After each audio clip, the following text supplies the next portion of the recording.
Ininspeksyon ng COMELEC ang mga gagamiting automated counting machine sa 2025 midterm elections. May mga nakitang diferensya sa unang batch ng mga makina. Nasa frontline ng balitang yan, Mon Gualvez. Mula sa pag-scan ng balota, pagpindot sa touchscreen, hanggang sa pakikinig kung may audio tunog na lumalabas. Masusing ininspeksyon ng mga kawani ng Meru at COMELEC ang mga automated counting machines o ACM na gagamitin para sa 2025 midterm elections.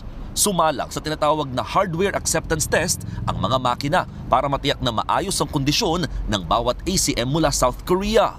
We have to adopt the highest quality standard kasi we deserve no less. Value for money yan eh. Ganong inaakusahan na medyo parang mahal daw. Isipin nyo, nag-hardware acceptance tayo sa mga gamit na renta lang. And yet, ang standard natin ay parang bumibili ka ng makina. Binigyang diin ng COMELEC na mas praktikal na rentahan na lang ang mga makina. Kasi kung binili natin, baka after 2 elections hindi na naman magagamit, ay di-impact na naman. At least ito, pagkatapos gamitin, balik natin sa kanila, sa provider. Bahala na sila kung saan nila gagamitin yung mga makinang yan. Kasama rin nag-ikot sa warehouse ang mga tauhan ng election watchdog na Parish Pastoral Council for Responsible Voting o PPCRV. Aminado ang COMELEC, may ilang minor defect o hindi gumaganang feature silang napuna sa unang batch ng mga ACM. Kung tutuusin, mahina lang yung audio, nireject na. Ang rule kasi is, pagka isa sa mga components ay hindi gumana, yung buong machine ang binabaliwala. So technically, dapat yung buong machine ang papalitan. Sa ngayon, 27,500 units ng ACM na ang dumating sa bansa mula sa 110,000 units na kakailanganin. Nasa 1,200 hanggang 1,400 na automated counting machines ang target na ma-check o ma-inspeksyon ng mga tauhan ng Meru at ng COMELEC kada araw.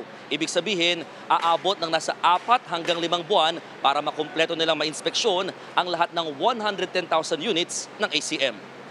Pati ang laboratory test ipinasilip ng COMELEC. Dito sinusuri kung nasunod ang customization sa mga makina at ang configuration nito. Precinct specific kasi ang mangyayari sa mga balota. Ibig sabihin, hindi pwedeng magamit ang balota sa hindi nito presinto.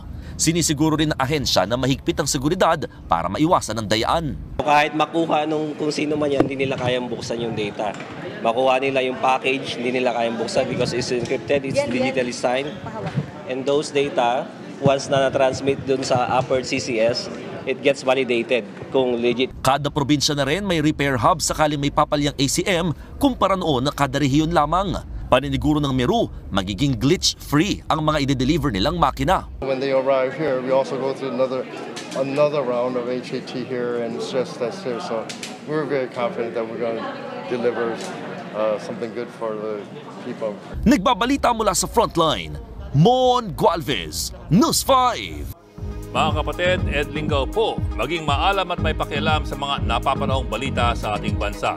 Para sa mas malalimang pagtalakay at paghimay sa mga issue at headlines, tumutok lamang at mag-subscribe sa social media pages ng News 5.